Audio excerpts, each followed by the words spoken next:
नमस्कार दोस्तों, मैं संदीप कुमार आपका हार्दिक स्वागत एवं अभिनंदन करता हूं आपके अपने YouTube channel biology GK classes में। हम ब्लड सर्कुलेटरी सिस्टम यानी कि रक्त परिसंचरण तंत्र के विषय में अध्ययन कर रहे थे, जिसके अंतर्गत पिछले वीडियो में हमने ब्लड ग्रुप्स यानी कि रक्त समूह की बात की थी।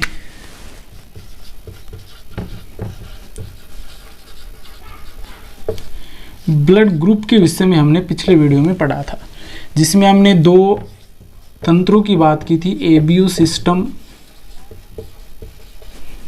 और दूसरा हमने पढ़ा था आरएच सिस्टम। एबीयू सिस्टम की बात करें तो इसकी जो खोज है वो लैंडस्टीनर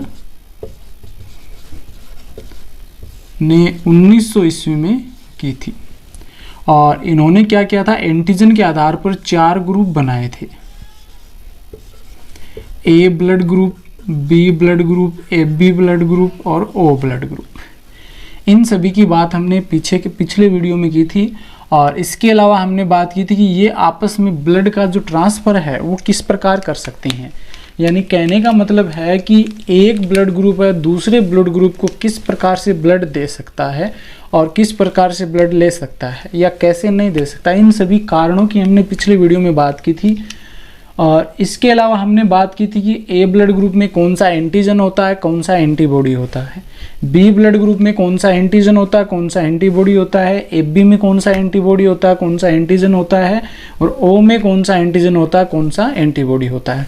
इन सभी की हमने बात की थी। और सबसे इम्पोर्टेंट जो क्वेश्चन है यहाँ से लगभग पूछे जाते हैं, यानी एबी ब्लड ग्रुप जिसे हम कहते हैं सार्वत्रिक ग्राही और ओ ब्लड ग्रुप है, इसे कहते हैं सार्वत्रिक दाता।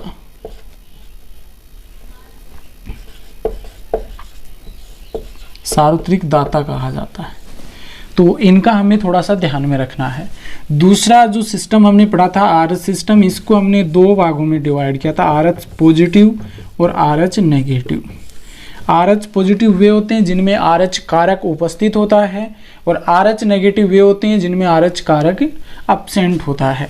ये लगभग भारत में 93% लोग ऐसे हैं जो आरएच पॉजिटिव ब्लड वाले हैं और आरएच नेगेटिव वाले 7% लोग ऐसे हैं जो आरएच नेगेटिव ब्लड वाले हैं। इसकी जो खोज है उसकी बात करें तो ये वीनर व लैंडस्टीनर नामक वैज्ञानिकों ने की थी। वीनर व लैंडस्टीनर ने 1940 ईस्वी में की थी और इन्होंने जो रीशस नामक एक मंकी था, रीशस नामक एक बंदर था, उसमें इन कारकों की खोज की थी। अब आज इस वीडियो में हम इसी टॉपिक से संबंधित हमारा नेक्स्ट जो टॉपिक आता है वो एक टर्म आती है आइसो इम्यूनाइजेशन, उसके विषय में आज इस वीडियो के अंतर्गत देखेंगे। और नेक्स्ट जो है वो है इरिथ्रोब्लास्टोसिस फेटालिस, जो एक रोग है।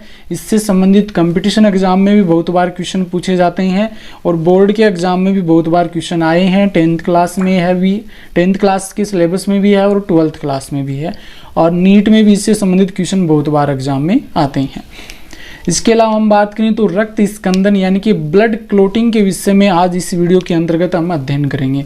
ब्लड क्लोटिंग से संबंधित भी क्वेश्चन बहुत बार एग्जाम में पूछे जाते हैं। ये बोर्ड के एग्जाम के लिए बहुत ही महत्वपूर्ण क्वेश्चन यहाँ से बन सकता है ब्लड क्लोटिंग से संबंधित।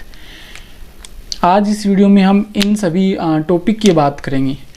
यदि आप इस चैनल पर नए हैं तो मेरे चैनल को सब्सक्राइब कीजिए और वीडियो को अधिक से अधिक शेयर कीजिए और बेल आइकन पर ज़रूर प्रेस कीजिए ताकि आने वाले वीडियो की नोटिफिकेशन है आपको प्राप्त होते रहें। तो आइए शुरू करते हैं। आज का जो पहला हमारा टॉपिक रहेगा वो रहेगा आइसो इम्यूनाइजेशन।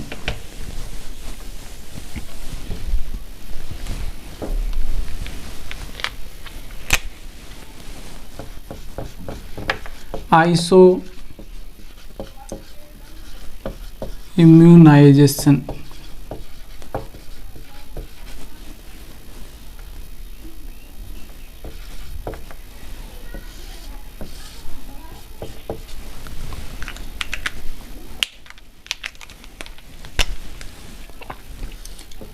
पिछले वीडियो में भी हमने इस टर्म की बात की थी कि होता क्या है। देखो, सामान्यतः जब कोई भी आरएच नेगेटिव व्यक्ति है उसको हम RH पॉजिटिव व्यक्ति का ब्लड चढ़ाते हैं। एक बार करने से ऐसा नहीं होता, बार बार अगर हम ये क्रिया करते जाते हैं तो RH नेगेटिव व्यक्ति में RH नेगेटिव एंटीबॉडी उत्पन्न हो जाती है और यही क्रिया क्या कहलाती है, आइसो इम्यूनाइजेशन कहलाती है। क्योंकि हमने पहले भी बात की है कि हमारे शरीर में जब कोई भी बाहर से एंटीजन प्रवेश करता है तो ही हमारे शरीर में क्या होती है, एंटीबॉडी का निर्माण होता है, क्योंकि दोनों ही क्या है, एक प्रकार की प्रोटीन है। अब देखो इसमें कैसे होता है, RH नेगेटिव व्यक्ति को RH पॉजिटिव व्यक्ति का रुधिर चढ़ाया जाता है।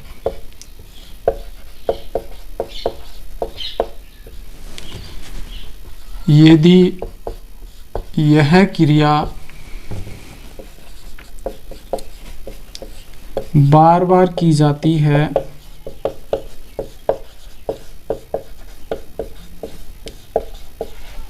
तो RH नेगेटिव व्यक्ति में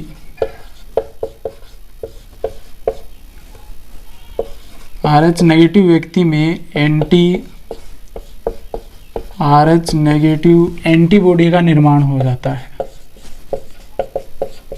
एंटीबॉडी का निर्माण हो जाता है। यानी कोई भी RH नेगेटिव व्यक्ति है उसको बार बार हम RH पॉजिटिव व्यक्ति का ब्लड देते हैं तो उस व्यक्ति में RH नेगेटिव व्यक्ति में RH नेगेटिव एंटीबॉडी का निर्माण हो जाता है। यही क्रिया आइसो इम्यूनाइजेशन कहलाती है। इसके अलावा हम बात करें जो RH कारक होता है, ये क्या होता है, वंशागत होता है। यानी कि एक पीढ़ी से दूसरी पीढ़ी में आगे ट्रांसफर होता रहता है। यानी कि पिता से पुत्र में आ जाएगा, पुत्र में आगे उसके होने वाली संतान में, यानी एक पीढ़ी से दूसरी पीढ़ी में आगे ये RH कारक है, वंशागत होता है, ट्रांसफर होता रहता है। इसमें RH पॉजिटिव जो होता है वो प्रभावी होता है और RH नेगेटिव है वो अप्रभावी होता है। और मेंडल का हमने प्रभाविता और अप्रभाविता का नियम पीछे पढ़ा है कि जिसमें जो प्रभावी होता है वो अपने लक्षण प्रकट करने के लिए RH नेगेटिव जो अप्रभावी होता है इसके लक्षणों को छुपा देता है। तो यहाँ पर RH पॉजिटिव क्या होता है, प्रभावी होता है। तो इसके लक्षण हैं, यानी कि RH कारक है, ये आगे पीढ़ी दर पीढ़ी ट्रांसफर होता रहता है। इसमें आप एक बात का और ध्यान रखेंगे यहाँ पे कि RH कारक जो होता है, RH कारक अपरा के लिए पारगम्य होते हैं, जबकि एंटीजन A और B या एंटीबॉडी A और B जो एंटीजन होते हैं, एंटीजन या एंटीबॉडी अपरा के लिए अपारगम्य होते हैं।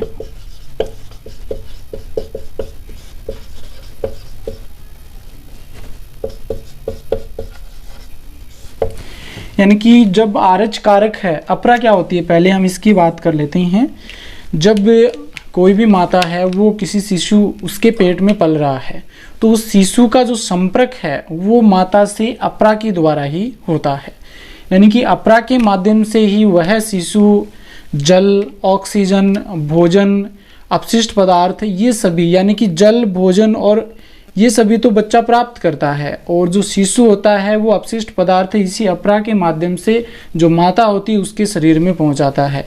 यानी कि जो संपर्क होता है माता का शिशु से वो अपरा के माध्यम से होता है।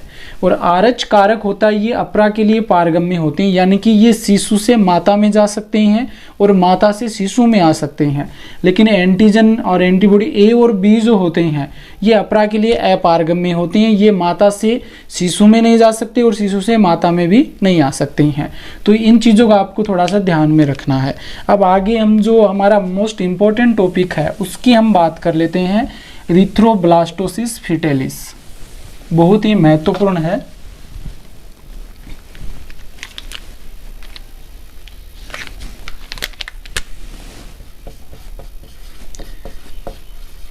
इरिथ्रोब्लास्टोसिस ब्लास्टोसिस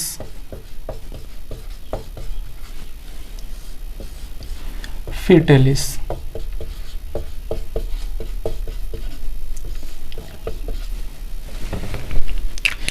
इसे हिंदी में हम रक्ताणु, शिशु रक्ताणु कोरकता कहते हैं। एक बार मैं सामान्यतः आपको इसके बारे में बता देता हूँ कि कोई भी माता है और एक पिता है, पिता का ब्लड है ए पॉजिटिव, माता का ब्लड है बी नेगेटिव, या पिता का बी पॉजिटिव मान लीजिए। जब दोनों की होने वाली जो संतान होती है, वो पहली संतान तो हमेशा स्वस्थ पैदा होती है, लेकिन दूसरी संतान में कुछ डिफ़िकल्टीज पैदा हो जाती है। तभी सामान्यतः डॉक्टर जो होते हैं, बी नेगेटिव जो माता होती है, बी नेगेटिव ब्लड वाली जो माता होती है, उसको दूसरी संतान उत्पन्न करने के लिए मना किया जाता है। कारण ये कि उसमें माता और जो होने वाला बच्चा, उसको जान का खतरा रहता है, बच्चे को ज़्यादा संभावना रहती है मृत्यु होने की। इसी को हम कहते हैं इरिथ्रोब्लास्टोसिस फिटेलिस। ये होता किस कारण से, वो एक बार हम समझ लेते हैं। यानी कि पिता है जिसका ब्लड हो जाएगा RH पॉजिटिव, ये RH कारक के कारण ही होता है, और माता का जो ब्लड है वो हो जाएगा RH नेगेटिव। इसका B नेगेटिव मान लेते हैं, इसका A पॉजिटिव मान लेते हैं। इसकी जो होने वाली संतान है वो हो जाएगी RH पॉजिटिव, या इसे हम A पॉजिटिव ब्लड भी मान सकते हैं। ये जो RH कारक है, मैंने पहले ही बताया कि RH पॉजिटिव क्या होता है, प्रभावी होता है, ये आगे वंशागत होता है। तो ये पिता से होने वाले पुत्र में प्राप्त हो गया, तो पुत्र में जो RH कारक किससे प्राप्त करता है, ये पिता से प्राप्त करता है। तो हम बात कर लेते हैं जो फर्स्ट पोजीशन आती है, यानी कि गर्भधारण।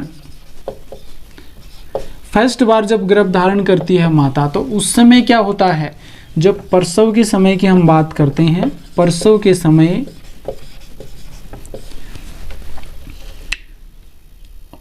समय शिशु का रुधिर, प्रसव के समय शिशु का रुधिर कुछ मात्रा में माता के शरीर में या रुधिर में चला जाता है, रुधिर में प्रवेश कर जाता है।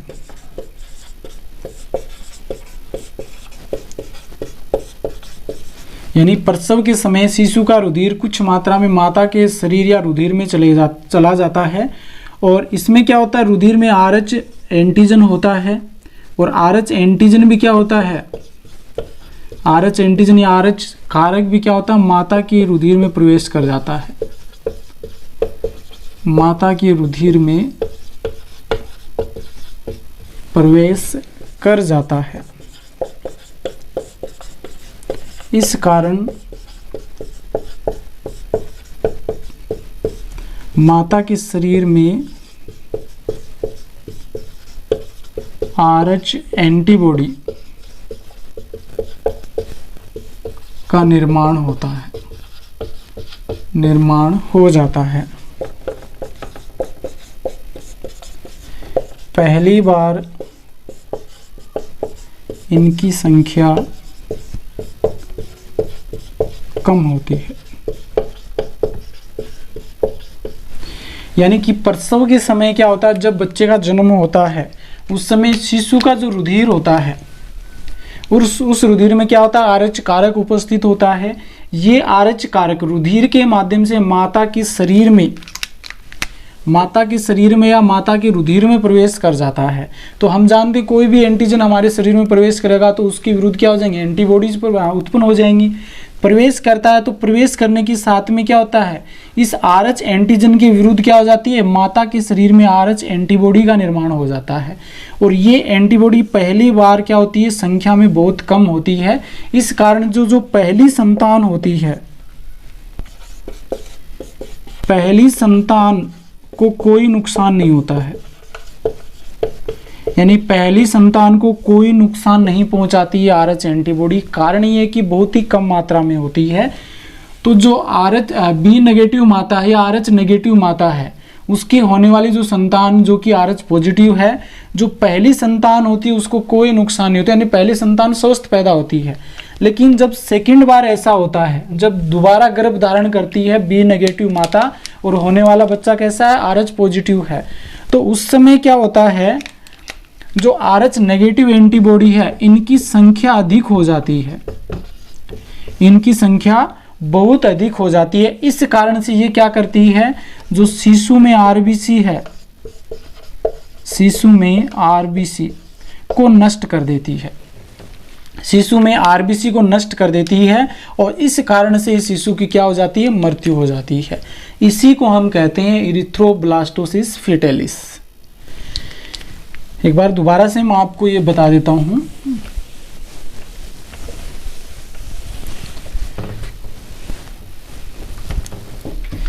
यानी कि फर्स्ट गर्भ धारण होता है तो उस समय स्वस्थ शिशु पैदा होता है, लेकिन जब सेकंड गर्भ धारण होता है तो उस समय क्या होता है, जो होने वाली संतान है उसकी जो आरएच एंटीबॉडी है इनकी संख्या क्या हो जाती है, अधिक हो जाती है। आरएच एंटीबॉडी की संख्या अधिक हो जाती है, माता की बात कर रहे हैं हम, माता में, और इस कारण से ये क्या करती है, एंटीबॉडी शिशु के आरबीसी को नष्ट कर देती है, शिशु के आरबीसी को नष्ट कर देती हैं और इसी कारण से उस शिशु की क्या हो जाती है, मृत्यु हो जाती है। इस रोग को कहते हैं इरिथ्रोब्लास्टोसिस फेटालिस और ये शिशु कहलाता है रीसस शिशु। एक बार आपको फिर से बता देता हूँ, कोई भी आरएच नेगेटिव माता है और वो आरएच पॉजिटिव पिता, इन दोनों से होने वाली संतान कैसी होती है, आरएच पॉजिटिव। आरएच पॉजिटिव युक्त जो बच्चा है, ये आरएच नेगेटिव माता अगर गर्भ धारण करती है तो पहली संतान स्वस्थ पैदा होती है और उस समय माता के रुधिर में आरएच एंटीबॉडी का निर्माण हो जाता है। जब ये दोबारा गर्भ धारण करती है आरएच नेगेटिव जो माता है, तो उस समय क्या होता है, आरएच एंटीबॉडी की संख्या बहुत अधिक हो जाती है। इस कारण से जो दूसरी संतान होती है, उसके जो संतान है या शिशु है, उसके आरबीसी को नष्ट कर देती है और इस कारण से उस शिशु की मृत्यु हो जाती है और इस रोग को कहते हैं इरिथ्रोब्लास्टोसिस फेटालिस और जो शिशु है उसे कहते हैं रीसस शिशु। इस रोग से सामान्यतः बचने की कोई उपाय नहीं है, लेकिन वर्तमान में कुछ उपाय सुझाए गए हैं। उपाय ये है कि जो शिशु होता है, इस शिशु का जो रक्त होता है उसे स्वच्छ रक्त द्वारा प्रतिस्थापित करके, यानी कि जो रीसस शिशु है, रोगग्रस्त शिशु है, उसके रक्त को स्वच्छ रक्त द्वारा प्रतिस्थापित करके इस शिशु को बचाया जा सकता है। इसी प्रकार से इसके लिए एक और उपाय किया गया कि जो प्रसव के समय, यानी कि प्रसव के समय लगभग 72 घंटे के अंदर इसे आरएच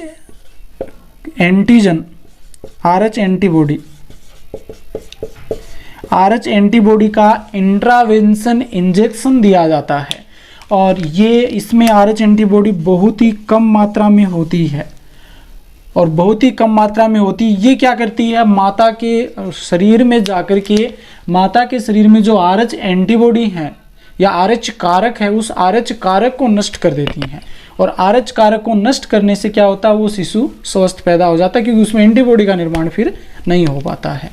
इस दो जो रीजन हैं या दो उपाय हैं जिनसे इस शिशु को बचाया जा सकता है। पहला, स्वच्छ रक्त द्वारा उस शिशु के रक्त को प्रतिस्थापित करके और दूसरा, प्रसव के समय यानी कि लगभग 72 घंटे के अंदर आरएच एंटीबॉडी का इंजेक्शन दिया जाता है और जिसमें बहुत ही कम मात्रा में एंटीबॉडीज होती है, ये जाकर के माता के शरीर में आरएच कारक को नष्ट कर देती हैं। ये होता है इरिथ्रोब्लास्टोसिस फेटालिस। अब नेक्स्ट हम बात करते हैं स्कंदन, यानी कि ब्लड क्लोटिंग या रुधिर स्कंदन की बात करते हैं।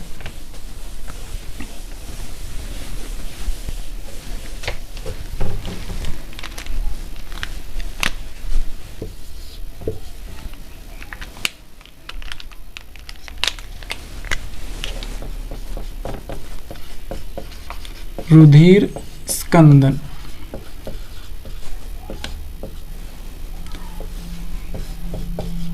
या ब्लड क्लोटिंग।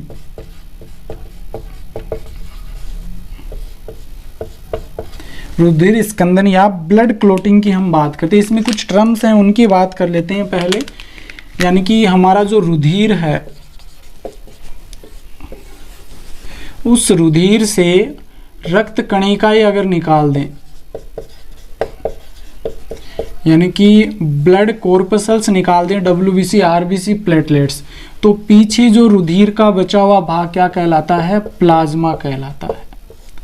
पीछे जो रुधिर का भाग बचता है उसे कहते हैं प्लाज्मा। अब आगे जो प्लाज्मा बचा है, इस प्लाज्मा से हम क्या करते हैं? रुधिर का थक्का जमाने वाली प्रोटीन निकाल देते हैं। थक्का जमाने वाली प्रोटीन।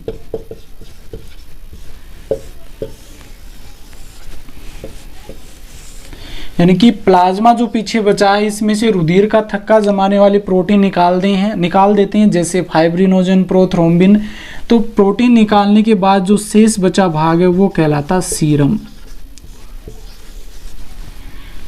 सीरम क्या होता है? एक प्लाज्मा की जैसा ही होता है, ये तरल पदार्थ होता है। यानी कि रुधिर है, रुधिर में से रक्त कणिकाएं निकाल दें तो प्लाज्मा कहलाता है। और प्लाज्मा जो है उसमें से ब्लड क्लोटिंग प्रोटीन होती है, फाइब्रिनोजन और प्रोथ्रोम्बिन। ये निकालने के बाद जो शेष बचा भाग है वो सीरम कहलाता है। इसके अलावा एक टर्म आती है थ्रोम्बस।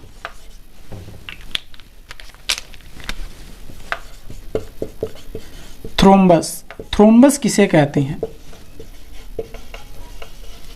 यानी कि हमारे शरीर की बात करें तो उसमें ब्लड वाहिनियों में कोई क्लोट, यानी ब्लड का कोई थक्का जमा हुआ रह जाता है या क्लोट रह जाता है, तो उसे कहते हैं हम थ्रोम्बस। इसके बाद में हम आगे बात करते हैं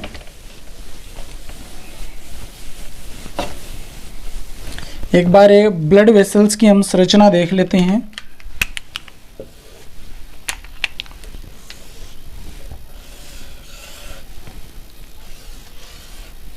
ये कोई ब्लड वेसल्स है और इसमें ये स्क्वामास एपिथेलियम की सेल्स पाए जाते हैं।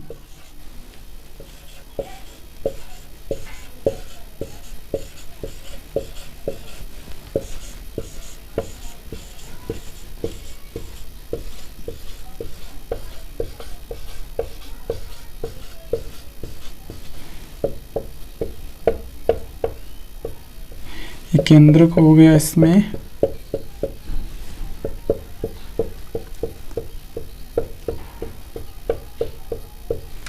ये स्क्वामास एपिथेलियम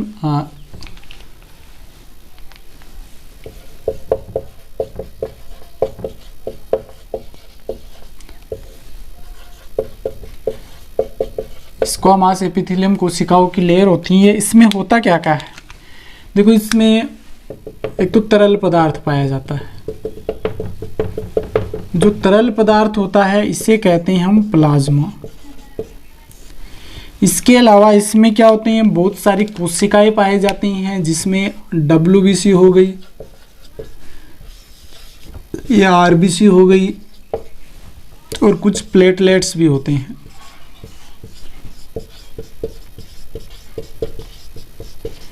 प्लेटलेट्स भी पाए जाते हैं। कुछ प्रोटीन्स भी इसमें पाए जाते हैं। प्रोटीन कौन कौन से होते हैं?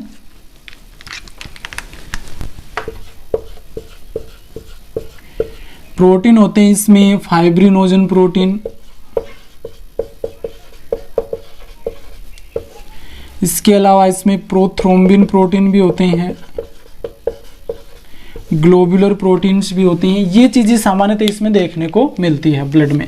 जो हमारे स्कंदन से संबंधित जो चीज़ें हैं उन्हीं की हम बात करें। इसके अलावा बहुत सारी चीज़ें होती हैं। जल भी होता है इसमें, भोज्य पदार्थ में ग्लूकोज, प्रोटीन, वसा भी होती है, अपशिष्ट पदार्थ भी होते हैं, और इसके अलावा हम बात करें एंजाइम भी होते हैं, हार्मोन भी होते हैं।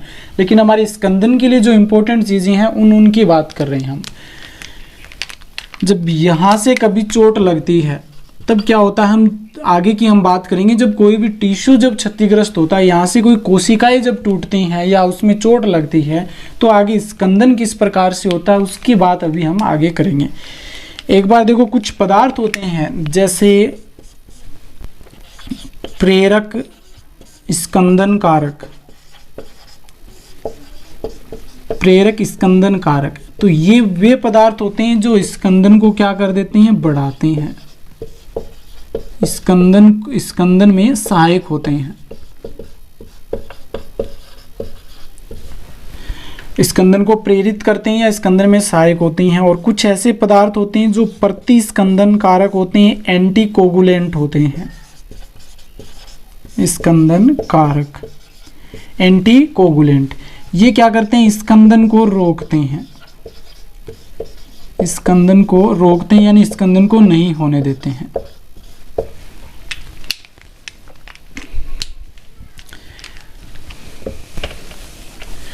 अब स्कंदन है या क्लोटिंग है, ये किस पे निर्भर करते हैं, तो हमारे शरीर में सामान्यतः 13 कारक पाए जाते हैं जो क्या करते हैं, स्कंदन में सहायक होते हैं। और ये सिद्धांत जो है स्कंदन का, मैकफ्रोलैंड और काउकर, इन्होंने ये स्कंदन कारक से संबंधित सिद्धांत दिया था। इन्होंने 13 कारकों के बारे में बताया था। इनमें से 4 कारक ऐसे होते हैं जो बहुत ही महत्वपूर्ण है। अब 4 कौन कौन से हैं? पहला है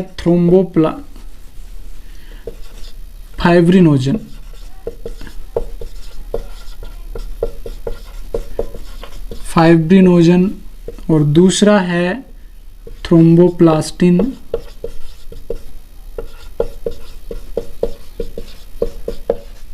और तीसरा कारक है प्रोथ्रोम्बिन, और चौथा कारक है कैल्शियम आयन। ऐसे टोटल होते तो 13 कारक हैं, लेकिन ज़्यादा हमारे लिए जो इम्पोर्टेंट है वो है ये फाइब्रिनोजन, थ्रोम्बोप्लास्टिन, प्रोथ्रोम्बिन और कैल्शियम आयन। ये बहुत ही महत्वपूर्ण कारक हैं। इनसे आगे हम अभी क्रियाविधि देखेंगे कि रुधिर स्कंदन की क्रियाविधि किस प्रकार से होती है।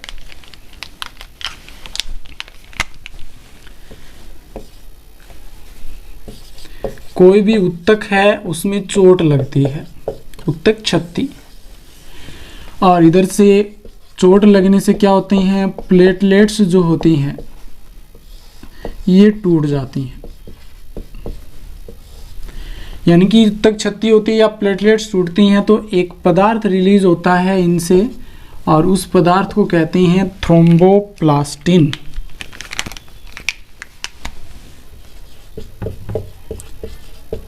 थ्रोम्बोप्लास्टिन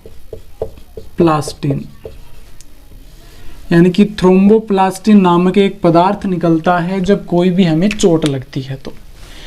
अब चोट लगने के बाद थ्रोम्बोप्लास्टिन आ गया, प्लेटलेट्स के टूटने से थ्रोम्बोप्लास्टिन हो गया। अब आगे कौन सी क्रियाविधि होती है? आगे क्या होता है, इधर से रुधिर स्कंदन कारक, रुधिर स्कंदन कारक सेवंथ, और एक होता है रुधिर स्कंदन कारक, रुधिर स्कंदन कारक 10th।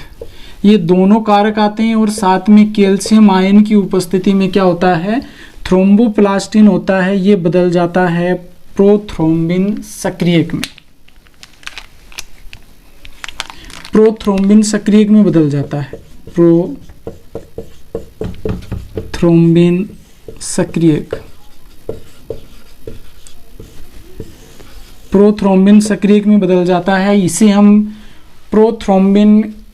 प्रोथ्रोम्बिनेज भी कहते हैं और प्रोथ्रोम्बिन काइनेज भी कहते हैं। तो प्रोथ्रोम्बिन सक्रियक है, ये आगे क्या करता है, जो प्रोथ्रोम्बिन प्रोटीन होती है उसको सक्रिय करता है। यहाँ पर जो प्रोथ्रोम्बिन प्रोटीन है जो निष्क्रिय अवस्था में होती है, इस प्रोथ्रोम्बिन प्रोटीन को ये क्या कर देता है, सक्रिय कर देता है कैल्शियम आयन की उपस्थिति में, और ये बदल जाता है आगे थ्रोम्बिन में, और थ्रोम्बिन जो होती है ये सक्रिय अवस्था में होती है। यानी कि प्रोथ्रोम्बिन सक्रियक है, ये जो प्रोथ्रोम्बिन प्रोटीन है उसको थ्रोम्बिन में बदल देता है, यानी कि सक्रिय अवस्था में बदल देता है। और इसी प्रकार से आगे क्या होता है, ब्लड के अंदर फाइब्रिनोजन प्रोटीन पाई जाती है,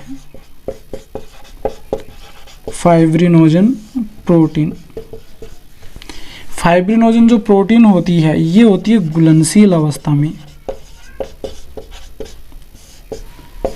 घुलनशील अवस्था में होती है और इसे क्या कर देता है, ये थ्रोम्बिन जो होता है ये इसे बदल देता है फाइब्रिन में, फाइब्रिन एकलक में, यानी कि इसका जल अपघटन कर देता है और जिससे फाइब्रिन एकलक बन जाता है जो कि अघुलनशील प्रोटीन होती है। यानी घुलनशील फाइब्रिनोजन होता है और इसे थ्रोम्बिन बदल देता है फाइब्रिन एकलक में जो कि अघुलनशील होती है। अब आगे होता क्या है कि ये जो फाइब्रिन एकलक है ये बहुलीकरण की क्रिया द्वारा ये बना लेता है फाइब्रिन तंतुओं का जाल, फाइब्रिन तंतुओं का निर्माण कर लेता है। ये फाइब्रिन तंतु मिलकर के क्या बनाते हैं, एक फाइब्रिन तंतुओं का जाल बना लेते हैं। फाइब्रिन एकलक बहुलीकरण की क्रिया द्वारा फाइब्रिन तंतुओं का जाल बनाते हैं और इस जाल में जो हमारे आरबीसी और डब्ल्यूबीसी ये होते हैं यानी कि रुधिर कणिकाएं आकर के फंस जाती हैं, रुधिर कणिकाएं इसमें आकर के फंस जाती हैं और इसी को हम क्या कहते हैं, ब्लड क्लोट कहते हैं, यानी कि थक्का कहते हैं, ब्लड क्लोट कहते हैं। दोबारा से देख लेते हैं एक बार इसे। यानी कि जब कोई भी उत्तक चोट या उत्तक क्षतिग्रस्त होता है, उत्तक में चोट लगती है या प्लेटलेट्स टूटती है तो थ्रोम्बोप्लास्टिन पदार्थ रिलीज होता है। थ्रोम्बोप्लास्टिन है ये रुधिर स्कंदन कारक 7th और रुधिर स्कंदन कारक 9th, और कैल्शियम आयन की उपस्थिति में ये बदल जाता है थ्रोम्बोप्लास्टिन प्रोथ्रोम्बिन सक्रियक में, या इसे हम प्रोथ्रोम्बिनेज भी कहते हैं। ये प्रोथ्रोम्बिन सक्रियक ये क्या करता है, रुधिर में एक प्रोटीन पाई जाती है प्रोथ्रोम्बिन जो निष्क्रिय अवस्था में होती है। इस प्रोथ्रोम्बिन को कैल्शियम आयन की उपस्थिति में ये प्रोथ्रोम्बिन सक्रिय किसमें बदल देता है, थ्रोम्बिन में बदल देता है जो कि सक्रिय अवस्था होती है। ये थ्रोम्बिन क्या करता है, फाइब्रिनोजन जो प्रोटीन होती है जो रुधिर में पाई जाती है जो घुलनशील अवस्था में होती है इसे अघुलनशील यानी कि इसका क्या कर देता है, जल अपघटन कर देता है और अपघटन करके इसे बदल देता है फाइब्रिन एकलक में। यानी कि घुलनशील अवस्था में होती है फिर इसे अघुलनशील अवस्था में बदल देता है फाइब्रिन एकलक में। ये फाइब्रिन एकलक जो होते हैं ये क्या करते हैं, बहुलीकरण की क्रिया करते हैं और बहुलीकरण की क्रिया करके ये बनाते हैं फाइब्रिन तंतुओं का निर्माण कर लेते हैं और ये तंतु क्या करते हैं, बहुत सारे इकट्ठे होकर के जाल बना लेते हैं और जाल बनाने के साथ में जो रुधिर कणिकाएं होती हैं वो आकर के इस जाल में फंस जाती है और फंसने से क्या होता है, एक थक्के का निर्माण हो जाता है या ब्लड क्लोट का निर्माण हो जाता है। ये क्रिया कहलाती है रुधिर स्कंदन या ब्लड क्लोटिंग और इसका होने का जो समय होता है 6 से 10 मिनट में ब्लड क्लोटिंग होती है सामान्यतः। अब ब्लड क्लोट होने के बाद जो तरल पदार्थ निकलता है, ब्लड क्लोटिंग के बाद में जो तरल पदार्थ निकलता है उसे हम कहते हैं सीरम, जो बिल्कुल ही किसके समान होता है, प्लाज्मा के समान होता है। लेकिन डिफरेंस क्या होता है, इसमें ब्लड क्लोटिंग प्रोटीन नहीं होती है सीरम में, जबकि प्लाज्मा में क्लोटिंग प्रोटीन पाई जाती है लेकिन सीरम में क्या होती है, फाइब्रिनोजन और प्रोथ्रोम्बिन प्रोटीन नहीं पाई जाती है। अब देखो यहाँ पे ये प्रोटीन आती कहाँ से है, प्रोथ्रोम्बिन और फाइब्रिनोजन। देखो जो आपकी लीवर होती है ये लीवर क्या करती है, इन दोनों प्रोटीनों का ही सिक्रेशन करती है विटामिन के की उपस्थिति में। तभी हम कहते हैं कि विटामिन के की एब्सेंस में रुधिर का थक्का नहीं जमता है, क्योंकि विटामिन के होता है रुधिर का थक्का जमाने में सहायक, जो प्रोटीन होती है इनके निर्माण में सहायक होता है। यानी कि जो लीवर की कोशिकाएं होती हैं वो विटामिन के की उपस्थिति में प्रोथ्रोम्बिन और फाइब्रिनोजन प्रोटीन का निर्माण करती हैं और ये क्या करती हैं, रुधिर का थक्का जमाने में सहायक होती हैं। इस प्रकार से रुधिर का थक्का जमाने की क्रिया होती है। इसको हम 3 भागों में बांटते हैं। पहली जो प्रोसेस होती है यहाँ पर होती है, इसे हम कहते हैं प्रोथ्रोम्बिन सक्रियक का निर्माण, प्रोथ्रोम्बिन सक्रियक का निर्माण। यानी कि पहली प्रोसेस होती है प्रोथ्रोम्बिन सक्रियक का निर्माण। पहले चरण में क्या होता है, थ्रोम्बोप्लास्टिन से प्रोथ्रोम्बिन सक्रियक का निर्माण हो जाता है। इसमें स्कंदन कारक 7th और स्कंदन कारक 10th की इंपॉर्टेंट भूमिका होती है। ये थ्रोम्बोप्लास्टिन क्या होती हैं, एक प्रकार की फोस्फोलिपिड्स होते हैं। ये अब आगे हम बात करें सेकंड जो प्रोसेस होती है, सेकंड प्रोसेस होती है यहाँ पर, और इसे हम कहते हैं कि जो प्रोथ्रोम्बिन है, प्रोथ्रोम्बिन का थ्रोम्बिन में परिवर्तन,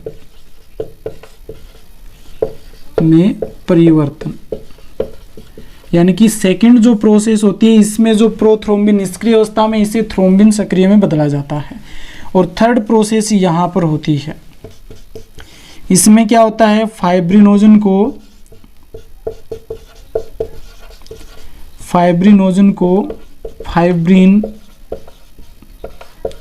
एकलक में बदला जाता है।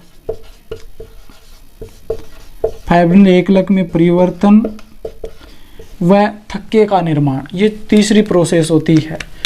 और इस प्रोसेस में फाइब्रिन एकलक जो है घुलनशील अवस्था में प्राप्त हो जाता है। ये बहुत सारे तंतु मिलकर के जाल बनाते हैं, जाल में रुधिर कणिकाएं अंततः फंस जाती है, और फंसने पर इसे हम क्या कहते हैं, इन दोनों को, फाइब्रिन तंतुओं का जाल और रुधिर कणिकाएं मिलकर के थक्का बना लेती है। थक्का बनने के बाद में जो तरल पीला पीला पदार्थ निकलता है उसे कहते हैं हम सीरम, जिसमें क्लोटिंग ब्लड नहीं होती है। इस प्रकार से ब्लड क्लोटिंग की प्रक्रिया होती है। यह वीडियो आपको कैसा लगा है कमेंट करके जरूर बताइए। यदि अच्छा लगा है तो वीडियो को लाइक कीजिए, अधिक से अधिक शेयर कीजिए, और यदि अभी तक आपने मेरे चैनल को सब्सक्राइब नहीं किया है तो सब्सक्राइब जरूर कर लीजिए। और नेक्स्ट वीडियो में हम जो लिम्फेटिक सिस्टम है उसकी बात करेंगे। वीडियो देखने के लिए धन्यवाद।